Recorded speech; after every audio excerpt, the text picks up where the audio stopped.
Teka, puntahan natin kung sino to. Sir, excuse me. Pwede... Ayaw ko pa si... Excuse me! Excuse me! Mukhang ayaw nila akong pa-interviewin, pero tingin ko naman handa na siyang ipakita ang tunay na galing na Pinoy. MIB, paki-escort na lang. Sige po, akit na po kayo sa stage. Ito, nagkakagulo. Ang kanyang panggagaya raw ay pagpapatunay na talagang hanga siya sa galing ng kanyang idol.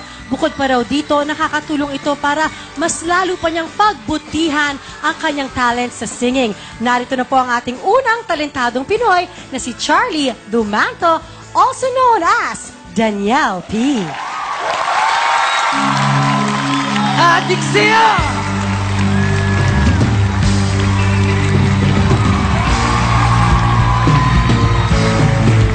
Adiksyon, awit sa akin, bilang sawa na sa akin, mga kwentong maraton tungkol sa'yo at sa ligaya, iyong hatid sa aking buhay, tuloy ang bida sa isipan ko. And 1, 2, 3, go! Sa umaga't sa gabi, sa bawat minutong lumilipas, hinahanap-hanap kita, hinahanap-hanap kita. Sa isip at panaginip, bawat pagpihit ng tadhana, hinahanap-hanap kita. Thank you!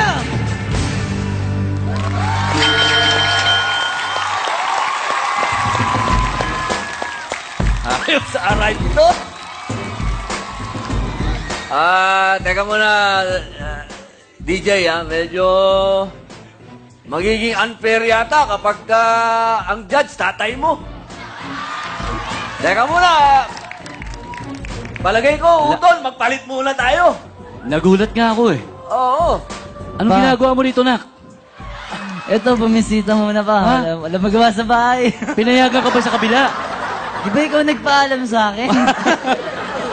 Kasama mo ba yung favorite ko? Sa bahay, nagpaiwan eh. Nagpaiwan? Teka muna, bago magka-judge yan, Tol, hindi maganda pag ikaw ang judge. Palit tayo, ikaw muna, host. Tol, ikaw ang mag-interview dyan. Kuwang-kuwa, hilat siya, Tol, Oo. Talagang nakasalamig kayong dalawa. Kaya nga eh. Kung suswertihin ka nga naman, nagkaroon ka ng isa, nadagdagan pa. Naging dalawa. Maraming salamat, Anak, sa pinapakita mong pagsuporta sa amin. Okay, ayos. Ano ko eh. Nakapag-score na ako. Okay. Oo. Good luck, Nak. Good luck. Yun.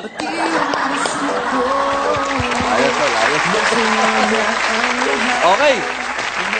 Ikaw ba talaga idol mo si Daniel? Opo, idol na idol. Gaano katagal mo lang ina-idol si ano? Ha?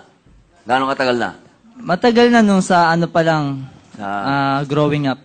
Growing up. Ilang taon na ito, itong ginagawa mo ito? Mag-iisang taon pa lang po, kasi medyo late na rin akong na-expose sa mga gantong bagay. Ganon. Pinagkakakitaan mo naman itong ginagawa mo? Opo, minsan po pag wala po kami pambayad sa kuryente. Ganon? Paano?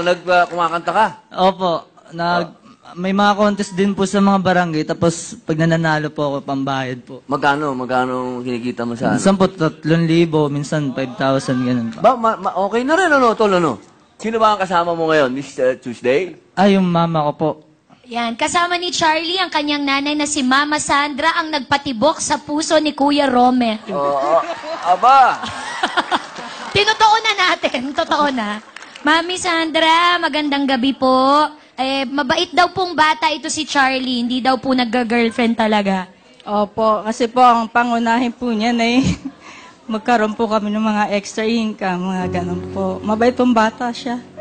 At talaga pong sa simula't simula pa, gusto niya maging artista. Ayan. Proud po talaga ako sa kanya kasi kami pong pamilya niya ang kanyang inuuna. Mahal na mahal kita, anak. Proud ako sa'yo. Mahal din kita, ma. Ang tatay po niya, nasaan po? Disappear po. Bukod po. Ayan na po, nandun po, nakaupo sa harap. Kuya, huwag mo na tanungin, Idol. Babalik pa ba natin ang nakaraan? Baka mag-away pa eh. Tol, ano ba yan? Hindi ba yung ako, pati ako naguguluhan na sa realidad. Ano ba talaga? Yung pong tunay na ama, bago siya Omeng, nasaan po? Nag-disappear po sa kabilang bahay. Abay, Tol, Kaya po siya ganyan din para makatulong sa amin dahil siya po ay panganay. Kaya gusto niya rin pong maging Sorry po gusto kong makiramay sa pagkakaano, pero sumakabilang bahay pala. Sorry po. Hayaan niyo po. Binigyan naman po kayo ng isang anak na... Opo, proud po ako sa kanya. Opo. Basta si Lord nasa center ng kanyang life, sa aming life, okay lang po. Amen. Life goes on. Marami pong salamat. Meron ka bang gustong huling sabihin sa mother mo? Basta ma, nandito lang ako hanggat may mga racket dyan, papatusin ko yan para lang may mapanggastos tayo sa lahat ng ano. Thank you. Maraming salamat po. Maraming salamat, Idol. Thank you, Mami Sandra. Okay, ngayon naman, pamangkin, papakinggan natin ang ating mga talent scouts. Miss Mariel. Yes, grabe kanina ang tilian ng mga fans para kay Daniel. Ganun rin kaya ang comments ng ating mga talent scouts sa kanyang performance. Dito muna tayo kay Rufa. Napakaganda ng ginawa mo. It's a great way to open the show.